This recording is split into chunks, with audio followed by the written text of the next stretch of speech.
عطاء جبريل على رسولنا.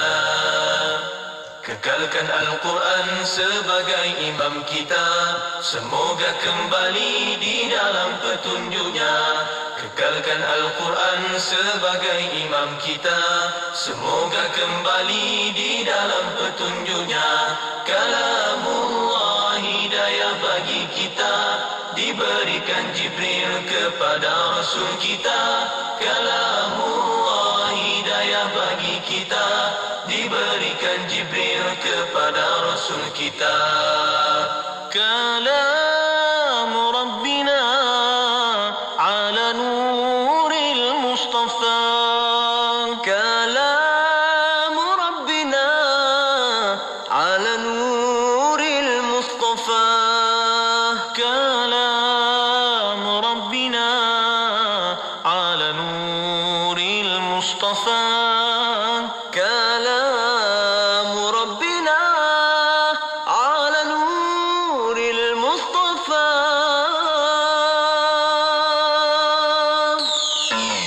Anda kini sedang mendengar Destinasi IKIM bersama Syafiq Saleh dan Mona Jasman. Destinasi IKIM, Inspirasi Emporia Islam. Assalamualaikum warahmatullahi taala wabarakatuh. Kepada para pendengar yang masih setia bersama kami untuk waktu ini, masih bersama Mona Jasman dan juga Syafiq Saleh. Selamat petang kepada anda dan juga hari ini kita berada di Rabu petang 11 November 2020 bersamaan juga dengan 25 Rabiul Anwar 1442 Hijriah. Ya, alhamdulillah. Apa khabar anda di luar sana? Semoga dipermudahkan segala urusan. Semoga sihat dan walafiat. Amin. Insya-Allah. Jaga kesihatan baik-baik, insya-Allah. Seperti kita nak menjaga kesihatan, insya-Allah kita menjaga akidah kita juga, kita menjaga agama kita juga, menjaga minggu lepas kita bercakap tentang mata. Minggu ni kita nak menjaga telinga pula. Itu yang kita cakap dalam rancangan Fas'aluna yang bermaksud tanyalah kami. Dan seperti biasa setiap hari Rabu petang itulah rancangannya yang akan kita bawakan kepada anda jam 5.15 petang. Anda boleh tonton secara langsung di Facebook Live IKIM FM.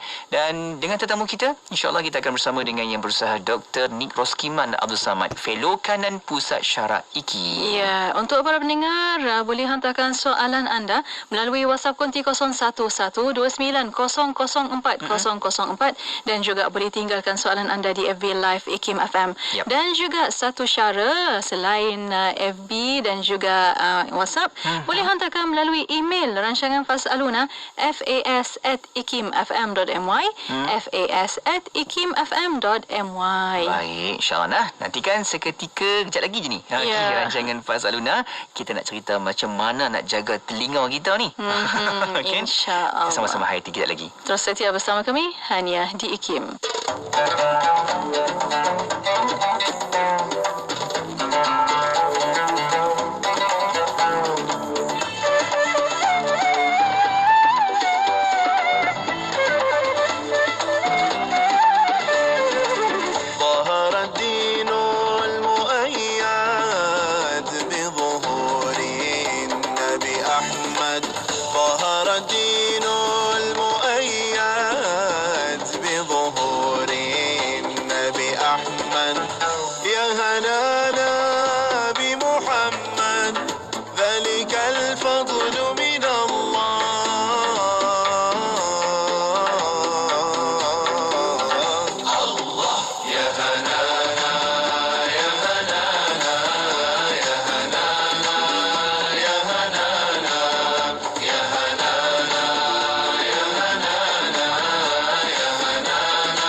ثاني ما له في الخلق ثاني ما له في الخلق ثاني وعليه أنزل الله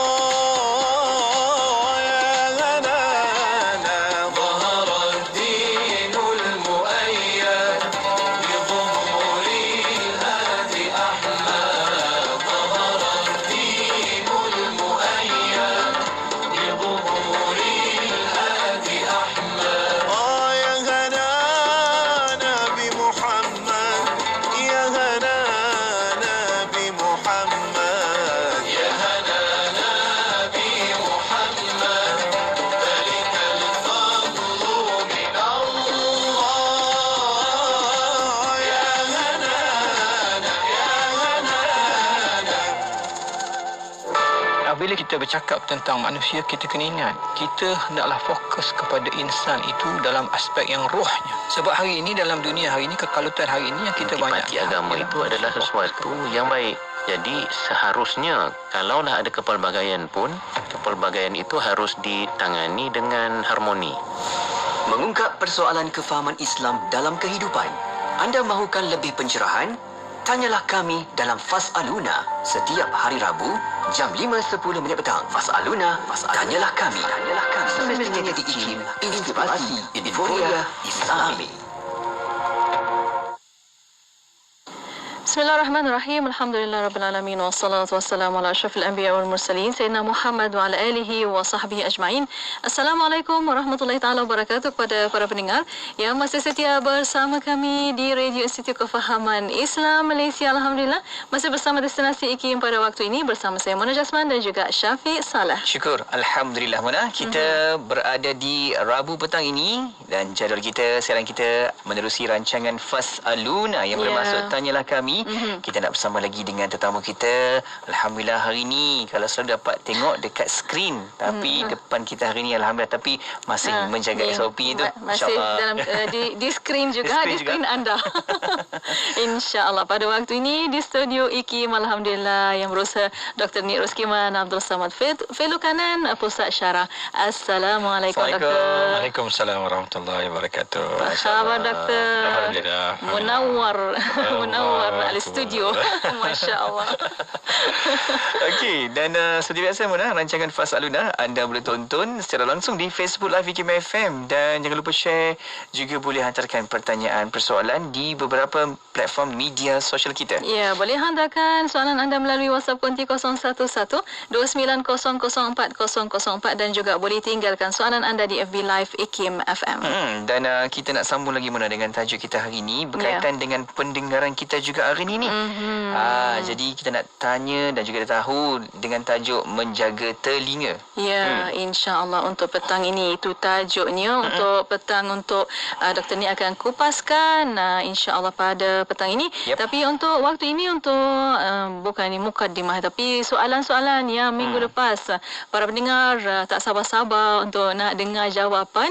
Untuk waktu ini kita akan minta Dr. Ni untuk jawabkan terlebih dahulu. Ya, betul. Dan kita terus dengan soalan yang Mona. Ya. Okey, ada sahabat kita ni dari Ipoh Perak. Namanya Encik Zaidi bertanya, saya diuji oleh Allah Subhanahu Wa Taala dengan kehilangan deria mata sementara dan barulah terasa bersyukur sangat dengan nikmat 2 biji mata ni. Jadi dia kata jagalah mata daripada maksiat, juga jaga mata daripada sakit. Mungkin doktor boleh berikan sedikit komen cerita daripada sahabat kita ni. Bismillahirrahmanirrahim. Assalamualaikum warahmatullahi wabarakatuh. Saya kira ini komen bukan soalan, perkongsian daripada Cik Zaidi.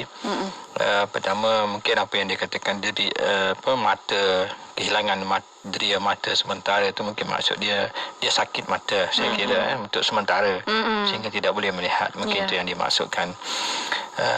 Jadi alhamdulillah pertama kita berkongsilah dengan Cik Zaidi, iaitu kita perlu jaga mata kita. Satu, dia kata jaga mata daripada sakit. Maknanya kita kena jagalah mata kita daripada boleh merosakkan. Apa sahaja yang boleh merosakkan mata dari segi fizikalnya. tengok apa membaca dalam gelap masa kita kecil dulu selalu apa cikgu-cikgu besar kan jangan baca dalam gelap ataupun melihat benda yang terlalu terang cahaya kan kita sebab tu kalau gerhana pun kita diajarkan tengok dia tu dengan filem dan sebagainya supaya mata tak rosak kan. Termasuklah juga mungkin makan makanan yang berzat untuk mata. Jadi itu dari segi kesihatan mata. Jadi Islam ni dia balance. Dia bukan sahaja mata untuk spiritual, rohani, tetapi mata juga untuk fizikal pun kita kena jaga juga. Maknanya jaga mata dari segi kesihatannya bagaimana doktor perubatan kata macam mana nak jaga mata, kita kena jaga mata. Kena ambil tindakan. Dalam masa yang sama, mata dari segi rohani, mata dari segi kita kata dosa pahala pun kita kena jaga. Kita kena jaga daripada kita melihat maksiat dan sebagainya. Saya rasa itu sajalah untuk saya tambah daripada apa yang disebut oleh Encik Zaidi itu. Kongsian beliau. Alhamdulillah. Terima kasih Dr. Nik. Dan ada satu soalan yang kira panjang juga. Berasal dari Sabah katanya. Saya seorang cikgu dan saya sebenarnya ada soalan bagaimana kita hendak menjaga mata daripada melihat perkara-perkara yang tak sepatutnya yang boleh mendatangkan dosa. Saya sangat sedih sebab anak murid yang berusia 11 atau 12 tahun sudah terlibat dengan melihat perkara-perkara yang tak sepatutnya. Saya harap faham maksud saya katanya. Dan bukan sedikit jumlah murid yang terlibat dengan perihal begini. Ada juga ramai yang sebenarnya yang berlaku seperti ini. Dan sangat-sangat cikgu ni sangat-sangat risau doktor katanya. Dan mungkin doktor mungkin beri panduan nasihat kepada mereka bagaimana. Bismillahirrahmanirrahim. Pertama, apa yang dianjurkan dalam Al-Quran itu satu saranan yang boleh diamalkan oleh semua orang, iaitu ghaddul basar, tundukkan mata. Jadi kalau budak umur 11 dan 12 tahun ni susah. Kan budak yang kita nak ajar macam mana macam tu kan memang dia akan susah sebab dia masih aktif apa semua sekali dan dia lihat benda-benda yang tak elok tu suatu keseronokan bagi dia. Jadi pertama sekali kita kena masukkan dalam anak-anak kita benda ni lah ilmu tasawuf ni. Ilmu tentang dosa-dosa anggota zahir dan anggota batin. Kebanyakan orang jahil ataupun sebahagian besar orang ataupun sebahagian orang jahil tentang bahawasanya 7 anggota zahir itu juga melakukan dosa. Mata juga berdosa, telinga juga berdosa yang ingin kita kupaskan. Jadi untuk benda macam ni, untuk perkara yang macam ni, anak-anak yang kecil lagi, daripada kecil lagi perlu diberi kefahaman bahawasanya dosa, bahawa mata itu boleh melakukan dosa. Antara dosa mata ialah melihat perkara-perkara yang tidak sepatutnya. Dan diingatkan dengan dosa ini bukan dosa dosa tu apa, tak ada apa dosa, tapi diingatkan dosa itu diberi balasan dengan neraka. Neraka itu satu tempat yang siksa, azab yang pedih, api yang membakar, supaya menimbulkan kegerunan kepada anak-anak tentang azab siksa neraka. Kalau kita kata dosa-dosa ni dia rasa macam dosa tak dia nampak. tak nampak. Tapi kita kena letakkan dia dosa ini balasannya neraka. Neraka tu apa? Api yang membakar. Jadi dia dah nampak api tu. Dia dah tengok api tu dia ada bayangan dia. Bayangan tu ada rasa gerun juga. Jadi ini perlu ditanamkan dalam anak-anak kita. Kita tak cukup kita kata anak-anak berdosa tu tak boleh. Nanti dibakar api neraka. Kena tambah lagi supaya dia api neraka tu seolah-olah gambaran itu ada dalam benak dia. Sebab dosa ni bagi budak yang masih kecil dia tidak rasa sensitif sangat. Dia tak rasa apa dosa pahala so what. Dia tak faham. Tak faham. Kan? Dia bukan nampak, bukan benda tangible, bukan benda boleh sentuh. Betul. Dosa pahala. Kalau dia tak tahu, kalau tak tahan lagi ambil api cocok. Lighter bagi dia sikit. Ni api dunia sikit je ni. Ya, betul. Tapi bagaimana dengan orang yang kata kita tak perlu nak targhib. Bukan tarhib. Bagaimana? Dia targhib atau tarhib ni benda yang berjalan serentak. Dalam Islam dia ada dua-dua. Ada ketikanya ditarhib. Tarhib ni maknanya menggalakkan. Targhib ni tarhib ni mengancam. Targhib ni raghbah ni suruh orang tarikkan orang pada Islam. Jadi dia benda ni ada. Dia dua ni balance. Dalam Islam ni dia ada dua. Untuk suruh orang, tarik orang, takutkan orang pun ada. Nak bagi galakan syurga pun ada. Ya. Jangan kita bagi galakan syurga je tapi kita tak bagi yang ancaman neraka. Tak boleh. Kita kena bagi ancaman neraka pun ada, galakan syurga pun ada. Sebab itu dalam Islam dia ada dua-dua aspek ni. Dia ada khauf wa raja kan. Dia ada juga dalam Islam kalau budak-budak yang tak boleh dididik dengan baik, dia rotan. Ya, betul. Nah, kan. Kita kadang-kadang kita alpa. Sekarang ni banyak negara yang tidak membenarkan. Oh, ni saya baca statement di Scotland tidak membenarkan undang-undang merotan ataupun smacking kanak-kanak. Ibu bapa kalau pukul kena, sebab dia orang pemikiran dia orang berbeza dengan kita. Di Sweden pun saya difahamkan dulu ada kan. Rakyat Malaysia yang kena, Ya, tak silap. hukuman. Tapi dalam Islam kalau terpaksa, kalau setelah disuruh apabila berumur macam semayang 10 tahun, kan? Kita suruh 7 tahun. 7 tahun, daripada 7 tahun lagi suruh. Ya. Jangan 10 tahun baru nak Barutan terus. Barutan terus tak. Daripada 7 tahun lagi suruh. Barulah dia. Itu pun rotan dengan cara mendidik. Betul. Bukan rotan dengan datang baik. Bagi berasa je. Bagi rasa je. Rasa. Ini kadang-kadang saya tengok ibu bapa yang merotan anak dia macam dia ambil batang paip lah, ambil getah lah, getah paip Ikut lah, ambil emosi ni, ambil batang kayu lah, macam-macam. Kita tengok itu bukan mendidik, itu lepas geram dia panggil. Islam tak bagi lepas geram macam tu. Ya. Jadi antara nasihat saya kepada cikgu tadi, pertama kena didik anak-anak murid yang masih kecil itu, remaja itu, tentang dosa pahala, ganjaran, orang yang bersabar, orang yang tidak melihat. Yang keduanya kena ajak ataupun kena bimbing mereka supaya tidak pergi ke tempat-tempat maksiat. Yang ketiga mungkin jangan juga cuba juga elakkan daripada pergi ataupun berkawan dengan orang yang suka kaki maksiat ni. Ya. Budak-budak yang tak elok kan, jangan, cuba elakkan, nasihatkan begitu. Begitu juga jangan kita mula juga suruh mereka ini jangan suka sangat melayari laman-laman yang tak senonoh. Dia mula-mula kita layar dulu. Lepas tu marilah benda-benda lain kan. Sebab itu salah satu caranya ialah jangan layar. Jangan buka pun. Kata-kata jangan buka internet pun kalau boleh. Cuba kawal diri kita.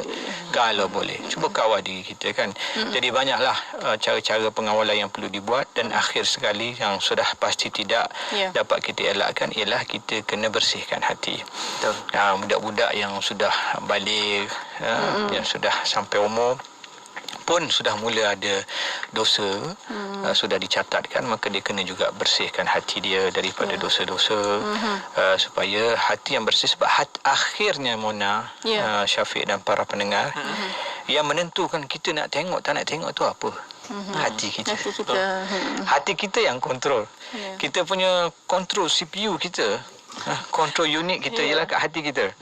Kalau hati nak tengok, dia tengoklah maksiat ke apa kan. Tapi kalau hati kita tu cantik, bersih, dia tak akan nak tengok. Jadi bersihkan hati dengan istighfar, dengan zikir, dengan mengingati Allah SWT, dengan amal ibadat yang saleh. InsyaAllah Allah akan bagi kita dapat mengawal. Of course kita tidak dapat buat benda ni melainkan kita mujahadah. Mujahadah bukan senang, ini mujahadah. Tapi kena train lah, train insya-Allah. Saya tengok orang yang nak badan yang sadar, yang six pack ni kan, dia punya struggle dia bukan main. Kan tak makannya, jaga dietnya, tak makan nasinya, itunya, puasanya, ininya, pumpingnya lah, apalah. Saya tengok kan adalah salah orang lah dalam keluarga saya agak berat lah. Saya tengok itu semua ialah mujahadah. Itu ialah latihan yang dia buat just nak bagi badan dia ni six pack. Jadi kalau badan kita pun kita kena mujahadah, roh kita pun sama juga. Perlu juga. Cuma roh kita tak nampaklah roh kita six pack ke tak six pack kan. Tapi roh yang kalau kita tak ada perjuangan, kita tak akan dapat roh yang baik, yang sihat, yang sejahtera. Alhamdulillah. Terima kasih Dr. Ni atas pencerahan, dan untuk waktu ini kita berehat seketika. Kita akan kembali selepas ini. Terus setia bersama kami. بسم الله الرحمن الرحيم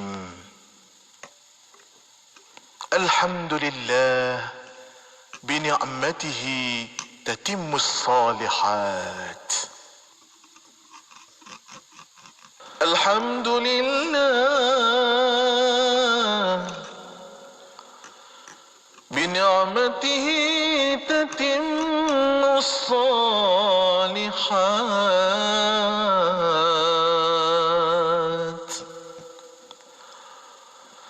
الحمد لله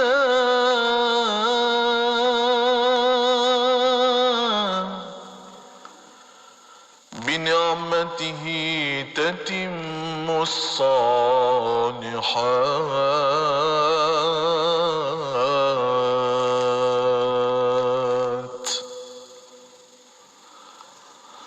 الحمد لله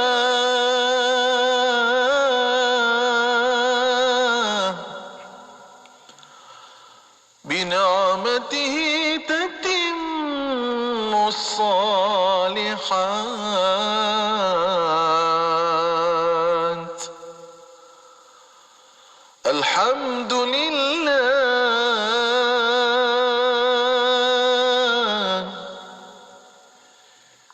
بنعمته تتم الصالحات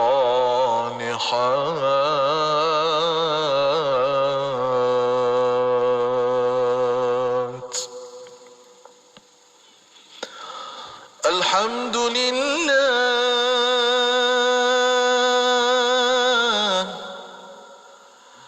بنعمته تتم الصالحات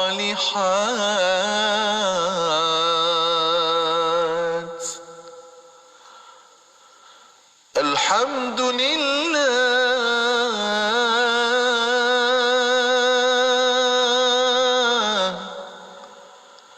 بنعمته تتم الصالحات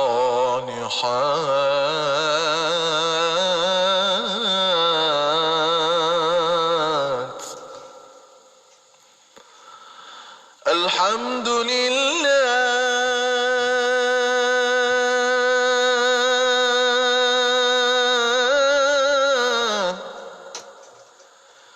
بنعمته تتم الصالحات الحمد لله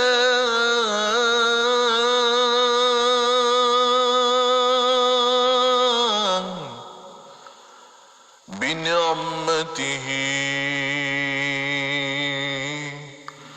تتم الصالحات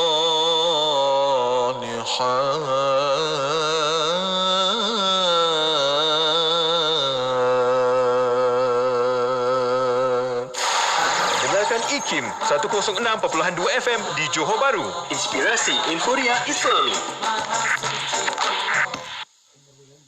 Bismillah, Alhamdulillah, wassalatu wassalamu ala rasulillah, Alhamdulillah. Masih bersama Destinasi IKIM pada waktu ini untuk rancangan Fas'aluna. Ya, Fas'aluna iaitu Tanyalah Kami. Kita bersama dengan yang berusaha Dr. Nik Roskiman Abdul Samad, merupakan Fellow Kanan Pusat Syarah IKIM. Ya. Dan kita nak berbincang kejap lagi dengan tajuk Menjaga Telinga. Tapi kita masih lagi meraihkan soalan-soalan yang kita dapat di Facebook, di WhatsApp konti kita. Betul. 01129004 004.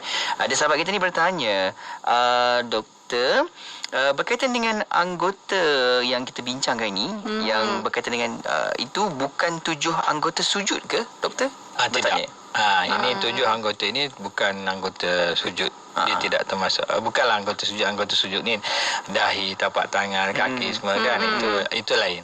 Yang kita bincang ni ialah 7 anggota zahir yang boleh melakukan taat dan boleh melakukan maksiat. Yang kita sibuk itu mula dengan mata, telinga, apa lagi? Tangan, kaki. Perut, lidah. Itu antara yang apa yang boleh Itu lain pada anggota solat. Yes. Masya Allah. Alhamdulillah. Anggota Terima solat kasih. lain, ya. Terima kasih Doktor atas pencerahan. Dan untuk waktu ini, untuk petang ini kita masuk untuk tajuk petang ini menjaga telinga. Dan mungkin sebagai mukadimah untuk menjaga telinga ni, Doktor, silakan. Bismillahirrahmanirrahim. Alhamdulillah kita sambung kepada perbincangan kita. Ya. Bahagian yang kedua lah, kita kira bahagian anggota zahir yang kedua. Ya. Daripada kitab Penawar Bagi Hati karangan Al-Allamah Syekh Abdul Qadir bin Abdul Muttalib Al-Andalusi Al-Mandili. Ini kitab dia lah yang kita ambil daripada dia, apa orang kata, intipati. Kita tak baca semua sebab baca nanti lambat dan baca satu-satu. Jadi dalam kitab ni, dalam fasal yang kedua, beliau menyebut bahawasanya Allah SWT menjadikan telinga ini dua faedah. Satu faedah untuk dunia dan juga faedah untuk akhirat.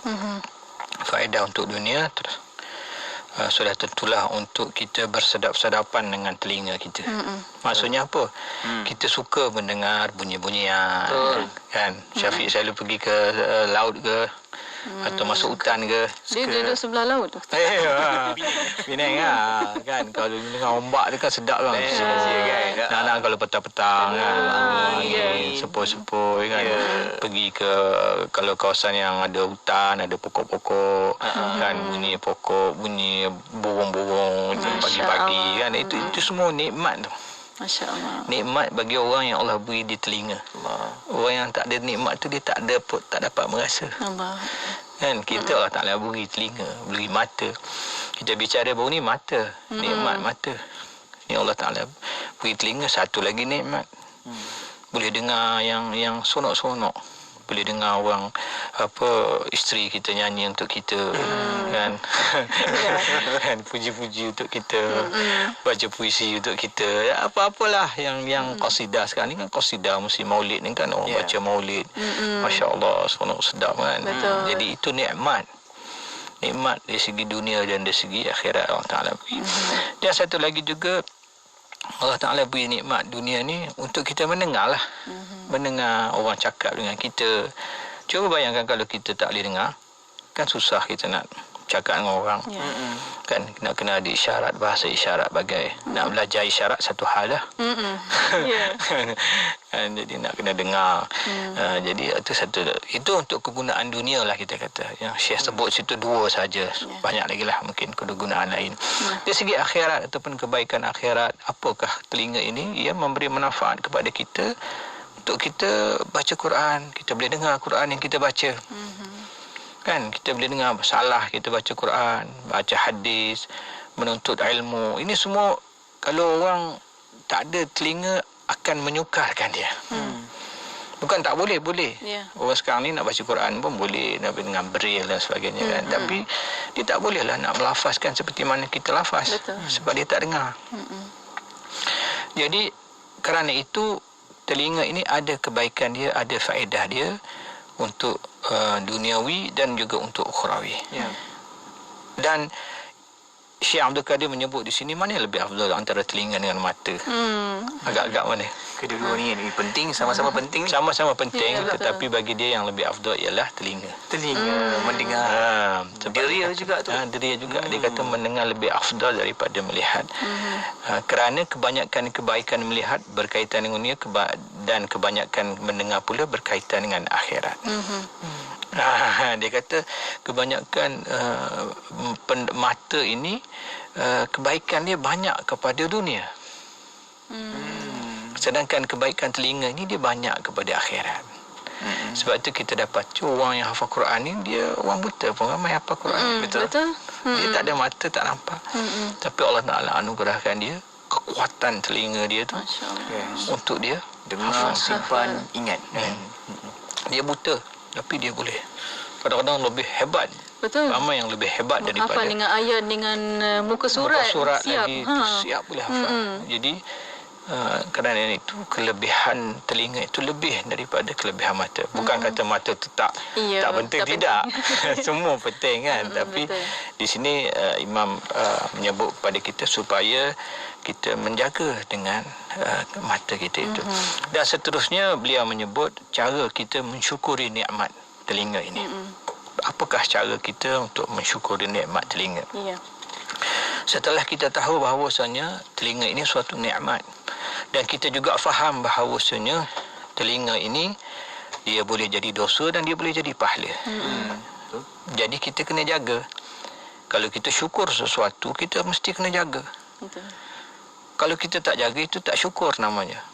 Kan, orang bagi kita pinjam kereta kat kita, kita pergi bawa hentam ke rumah, buat rempit ke apa, orang bagi motor.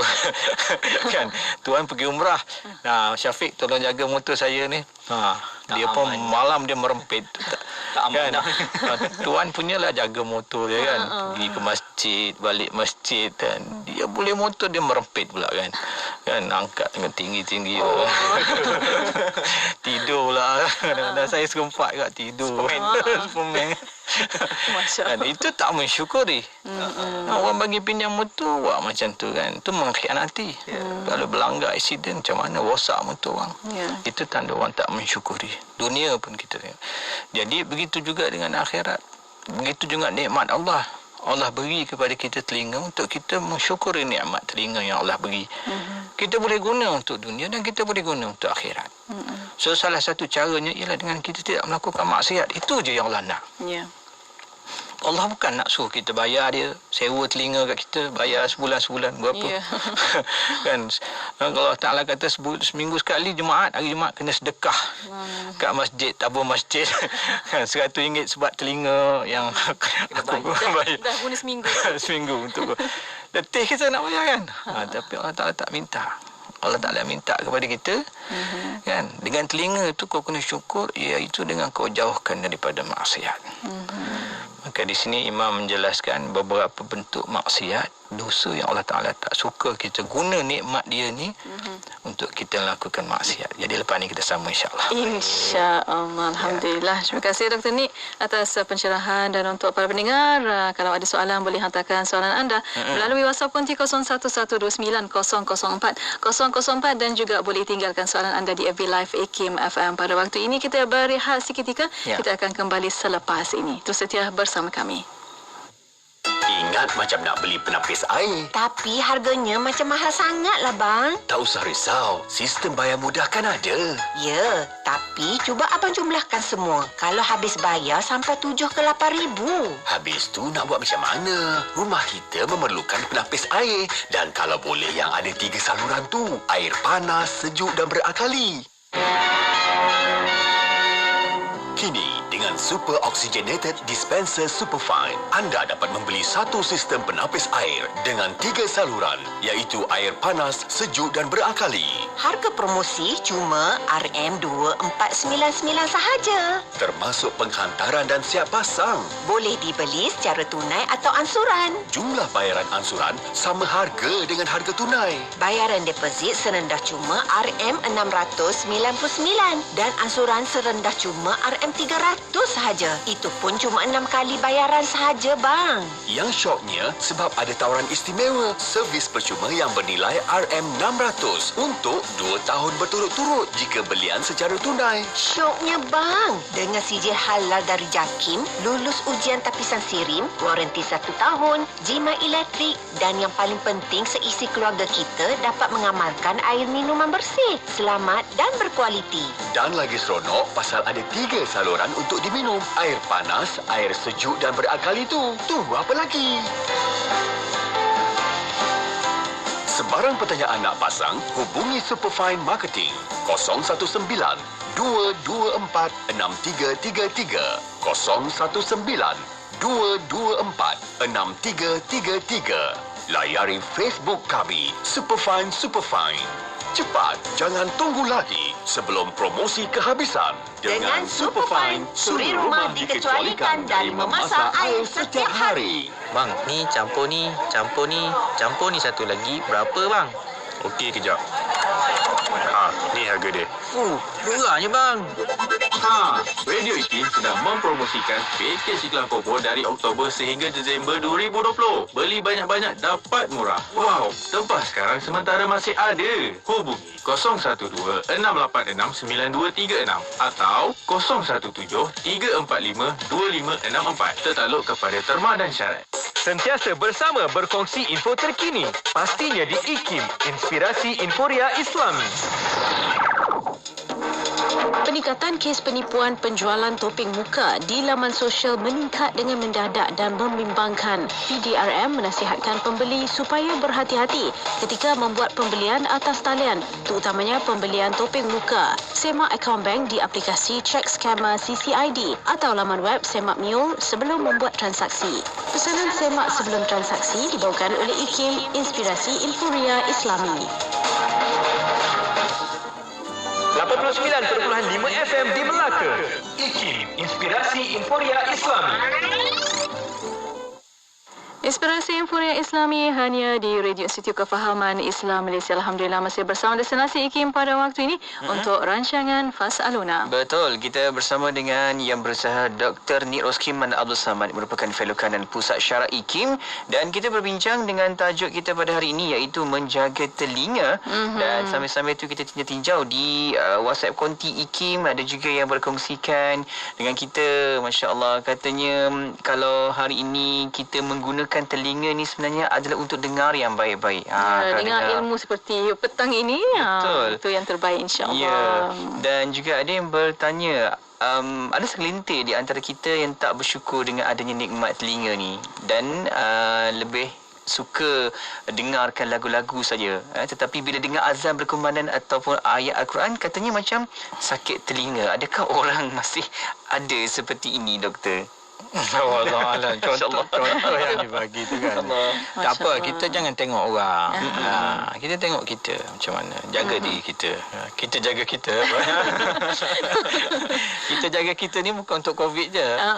Untuk akhirat pun kita kena jaga diri kita sendiri. Kita yang jaga. Kita jangan busybody orang ni suka dengar muzik ke, suka dengar ni. Kita jaga kita. Kita macam mana? Kita sendiri. Yang Allah Ta'ala akan soal ialah diri kita. Bagaimana kita menggunakan nikmat itu. Allah Ta'ala tak tanya kita tentang orang lain yang buat. Orang lain dia punya pasal, dia jawab. Kita jawab kita. Ya. Masya Allah. Dan satu lagi soalan, ya, kalau boleh kita dapat, doktor, kita nak ke Negeri Sembilan.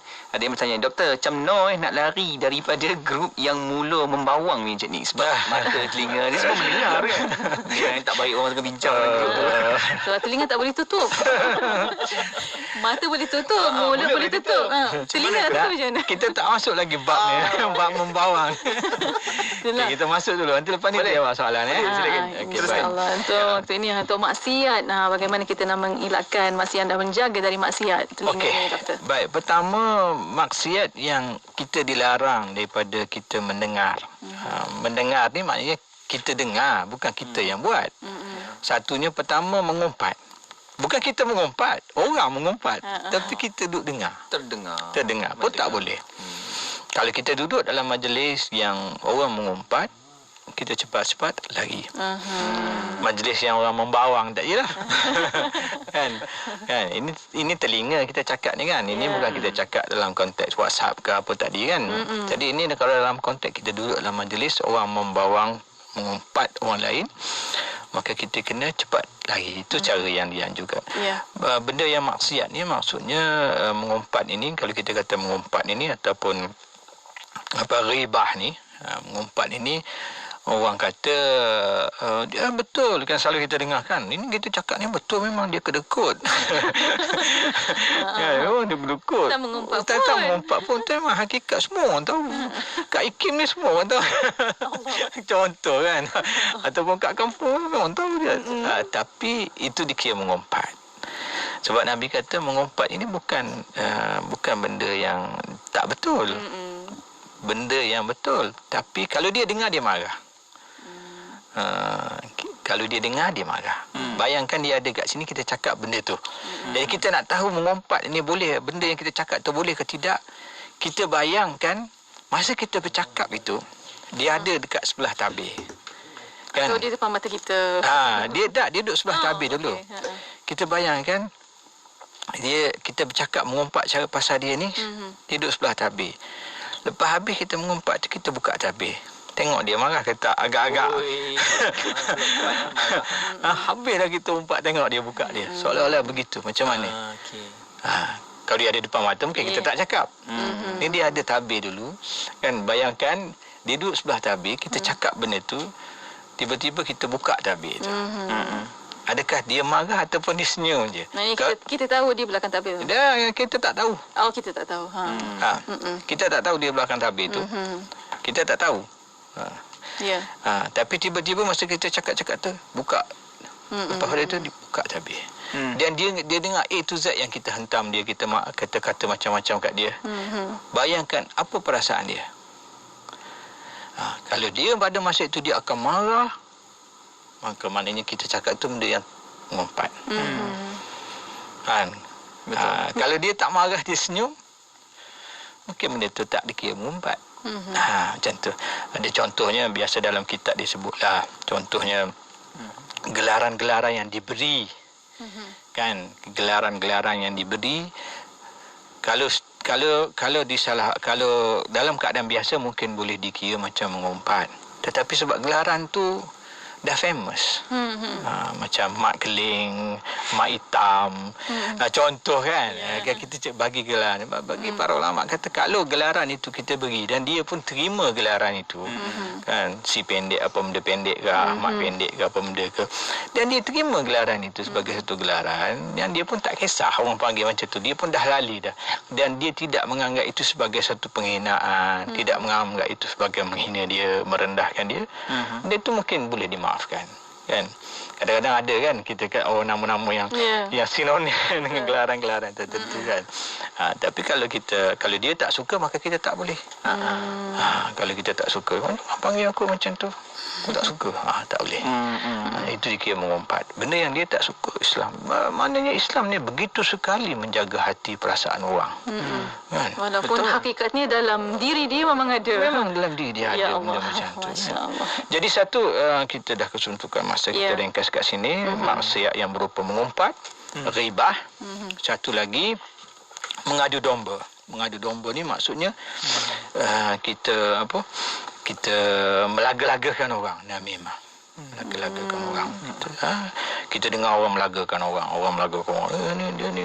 Kau tahu tak Syafiq ni bukan tadi kan dia selain fitnah lah. Cakap kau ni batu-batu api kan. Batu-batu api semua. Jadi benda macam tu, kalau kita duduk dalam majlis macam tu, kita keluar lagi. Ataupun perkataan-perkataan yang bid'ah, yang tidak elok, yang dalalah, ataupun berkelahi. Orang berkelahi. Kita pun duduk dalam tu sekali, jangan kita pula kaki berkelahi. Kalau boleh kita lari je. Ataupun mendengar suara perempuan. Dengar suara perempuan, orang melunak-lunakkan, seksi-seksi, boleh-bolehnya kita elakkan. Orang kata apa, takkan kita nak ambil kapas sumbat kat telinga kan. Tak praktikal, kita belah je lah. Kan? Ataupun orang muda yang boleh menimbulkan fitnah. Ataupun mendengar hiburan muzik yang haram. Ini benda yang melalaikan, yang haram lah. Adapun masalah muzik sekarang ni khilaf di kalangan para ulama. Ada ulama yang mutakhir ni membenarkan hiburan, lagu-lagu, muzik yang kandungan yang baik kan. Sekarang ni pun kita dengar mesej dakwah itu, perbezaan lah pandangan ulama yang dahulu dengan ulama yang mutakhir ni. Macam-macam lah, itu perbahasan lain. Tu yang fiqh ni tak payah kita masuk, pergi kepada ustaz fiqh. Cuma nak beritahunya perkara yang haram, antara perkara haram yang kita dilarang. Dan akhir sekali disebut di sini ialah sebagai penutup kepada ni sebelum kita mengambil soalan, iaitu pendengaran kita ini seumpama makanan. Imam kata, Syekh kata, pendengaran kita ini seumpama makanan. Ada yang boleh memberi manfaat, ada yang boleh memberi mudarat. Yang boleh memberi manfaat itu yang baik-baiklah, yang boleh jadi penawar. Ada pun yang buruk-buruk, yang tak elok tu dia akan menjadi dosa, akan jadi maksiat kepada kita. Dan dia kata juga lagi, kalau makanan ini dia masuk, kalau kita salah makan, Syafiq, kita salah makan kan, apa kesan dia? Kesan kita salah makan ni, kita sakit perut je. Habis-habis diarrhea kan, ulang bilik air.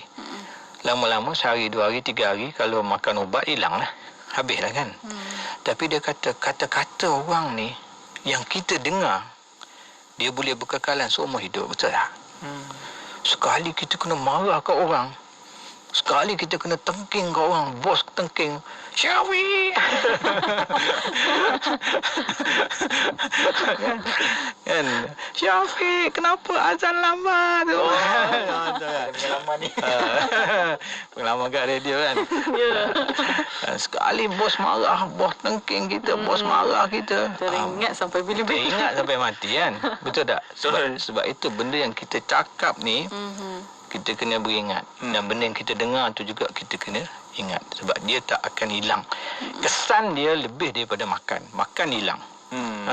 Salah makan boleh hilang 2-3 hari. Salah cakap, salah dengar, kesan dia seumur hidup kita akan membawa sengsara. Baik, kesimpulan dia, akhir sekali kita kena ingat kepada suatu firman Allah Subhanahu wa taala, auzubillahi minasyaitanir rajim, innas sam'a wal basar wal fuada kullu ulaika kana anhu mas'ula. Sesungguhnya pendengaran, penglihatan dan hati kamu, semuanya itu akan ditanya oleh Allah SWT di hari akhirat kelak. Allah Ta'ala akan tanya kita dengan mata kita, dengan telinga kita, dengan hati kita, apa yang kita lakukan. Sama ada kita mensyukuri nikmat Allah ataupun kita melakukan maksiat dengan nikmat Allah. Wallahu a'lam. Masya-Allah. Itu dia Mona, kalau hari ni apa yang kita lihat dan juga apa yang kita dengar semuanya ada kaitan, dan berhati-hati dalam setiap apa pergerakan kita. Tambah-tambah kita hari ni dengan media sosial kita ni kan, Doktor, agak risau kan. Jikalau tersalah dan juga tersilap mendengar yang bukan-bukan, yang pelik-pelik, kalau boleh kita unfollow lah. Kalau yang perkara tak elok ni, unfollow. Saya ingat Syekh Hamzah Yusof pernah sebut, dia kata dulu nak mengumpat orang perlu berdua. Sekarang nak mengumpat orang seorang-seorang dalam bilik pun boleh. Dalam WhatsApp dengan Facebook boleh mengumpat orang. Masya-Allah. Kan? Dulu perlu berdua. Nak mengumpat macam mana seorang-seorang nak berdua? Nak lagi cepat. Tak ada orang dengar. Tak ada orang dengar. Sekarang nak mengumpat dalam Facebook boleh, dengan WhatsApp ke grup Telegram ke whatever. Ya, hati-hati. Jadi kita dah tahu dah tu kan, apa kesannya bila kita tak menjaga pendengaran kita. Dan kita akan sambung lagi berbincang menerusi dengan 7 anggota zahir seperti apa yang doktor akan bawakan nanti insya-Allah pada hari dan juga waktu yang sama. Seperti biasa, rancangan Fas Aluna akan kita siarkan di setiap hari Rabu petang jam 5:15 petang. Ya, insya-Allah. Dan di akhirnya terima kasih banyak-banyak Doktor Rani. Insya-Allah kita akan jumpa lagi minggu hadapan. Assalamualaikum. Waalaikumsalam warahmatullahi wabarakatuh. Dan para pendengar, terus setia bersama kami di Destinasi IKIM, Inspirasi Inforia Islami. 93.9 FM di Kota Kinabalu, Sabah. IKIM, Inspirasi Inforia Islami. Filantropi Islam dan Wakaf Korporat di Malaysia adalah buku baharu terbitan IKIM. Buku yang membicarakan tentang konsep kedermawanan, wakaf korporat dan jenis kedermawanan dalam Islam ini telah diterbitkan pada 2019.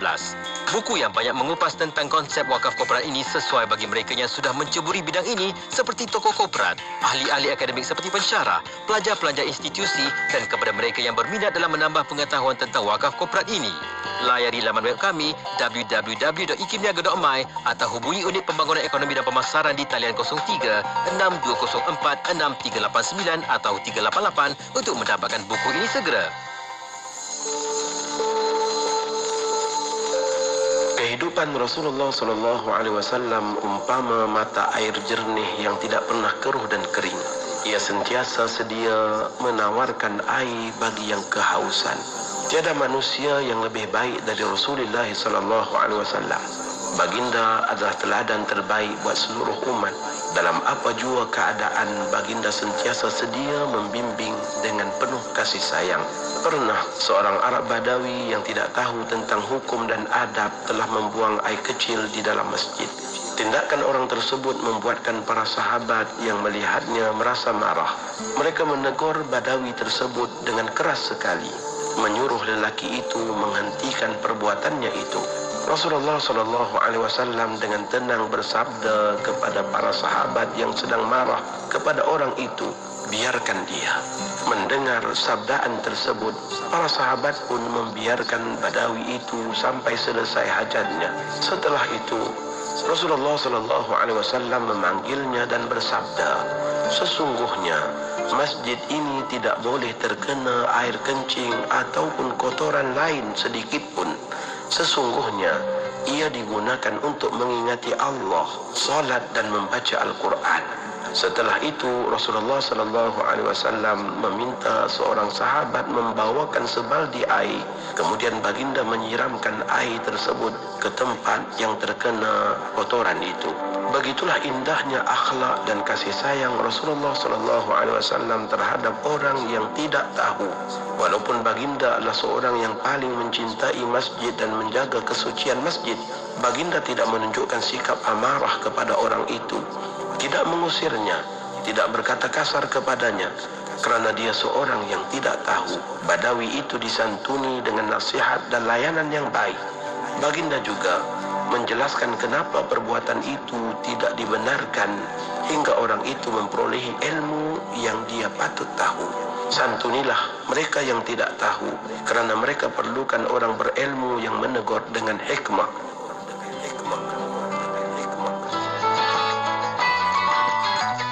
Dalam Islam ada yang dikatakan sebagai hasan dan ada yang dikatakan sebagai ahsan. Hasan itu baik, ahsan itu lebih baik. Dan ada yang dikatakan sebagai fadlun, lebih, dan ada yang dikatakan sebagai afdal, lebih baik. Itulah yang disebutkan sebagai value added di dalam Islam. Demikian di dalam pekerjaan. Pekerjaan supaya ia bernilai ibadah dan mendapat ganjaran yang sempurna bukan hanya dilakukan dengan sambil lewa, tetapi melakukannya dengan penuh kesungguhan dan dedikasi, penuh apa yang dituntut dalam melakukannya. Sebab itulah baginda Rasulullah SAW menyebutkan, innallaha yuhibbu idza amila ahadukum amalan ayyutqinahu. Sesungguhnya Allah sangat mencintai seseorang kamu yang apabila dia melakukan sesuatu pekerjaan, dia melakukan dengan itqan. Itqan bermaksud satu, ikhlas, yang kedua melakukan dengan sepenuh baik dan sehabis cemerlang yang mungkin.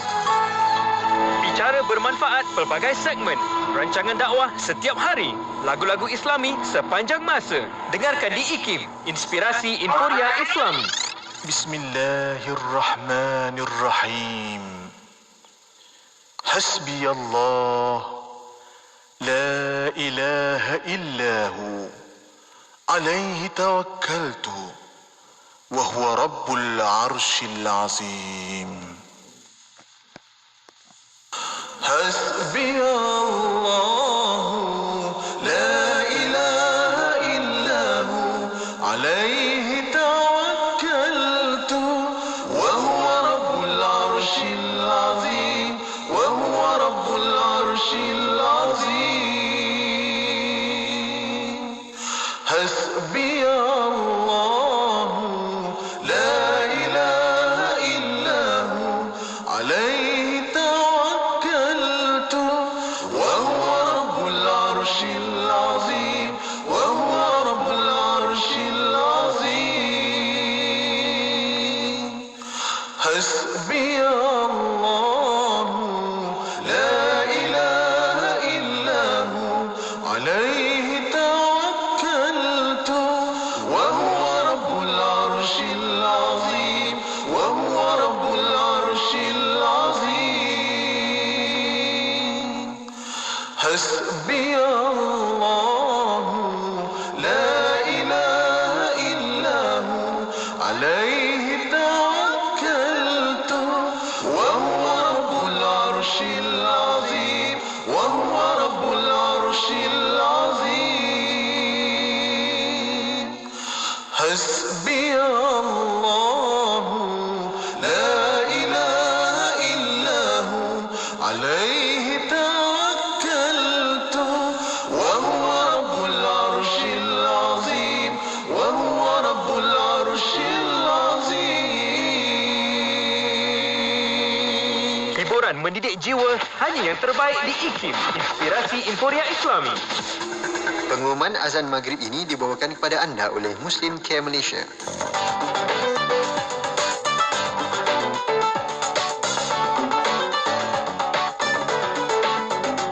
Sekarang disampaikan pengumuman waktu solat fardu maghrib bagi bandar-bandar utama di seluruh Malaysia untuk hari ini, 25 Rabiul Awal 1442 Hijrah bersamaan 11 November 2020.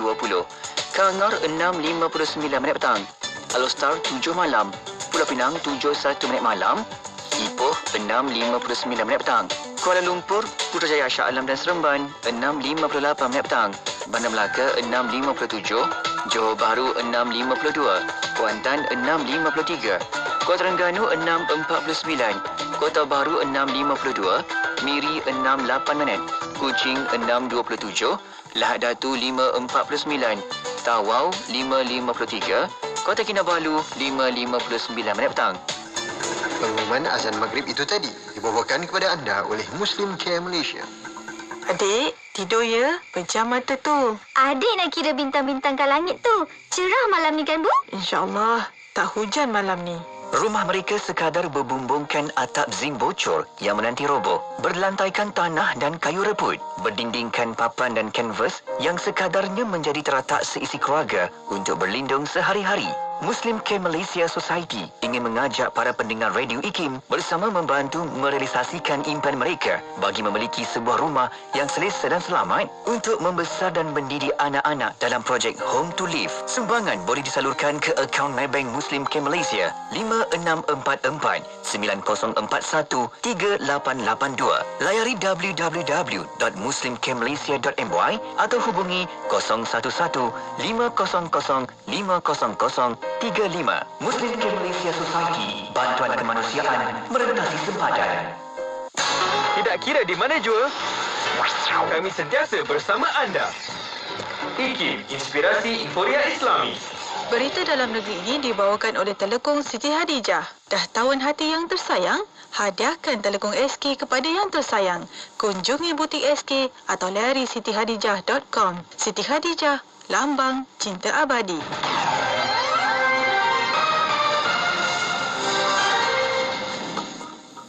Bismillahirrahmanirrahim. Assalamualaikum warahmatullahi wabarakatuh dan salam sejahtera. Bersama saya Ahmad Nazari Muhammad Yusof dalam berita IKIM. Loji kumbahan milik Indah Water Consortium IWK di Taman Velok, Sarawang, Selangor disyaki punca berlakunya pencemaran bau di Sungai Selangor sehingga mengakibatkan 4 loji rawatan air LRA ditutup. Jurusurut Pengerusi Jawatankuasa Tetap Pelancongan Alam Sekitar dan Teknologi Hijau dan Hal Ehwal Orang Asli, Hi Loy Sian berkata, siasatan awal oleh pihaknya mendapati bahawa berlaku pembuangan cecair pelarut di lubang loji kumbahan IWK berkenaan. Sambungan itu, menurut beliau lagi, pihaknya telah membuat laporan pihak polis bagi mencari dalang di sebalik kejadian itu. Langkah memperluaskan inisiatif PAS Perjalanan Tanpa Had Mai 30 ke Pulau Pinang dan Kuantan bukan sahaja meringankan beban perbelanjaan pengangkutan awam penduduk di kawasan tersebut, malah akan dapat meningkatkan jumlah penumpang Rapid Penang dan Rapid Kuantan yang berkurangan susulan Perintah Kawalan Pergerakan. Pengerusi Kumpulan Prasarana Datuk Seri Tajuddin Abdul Rahman berkata, inisiatif yang diumumkan semasa pembentangan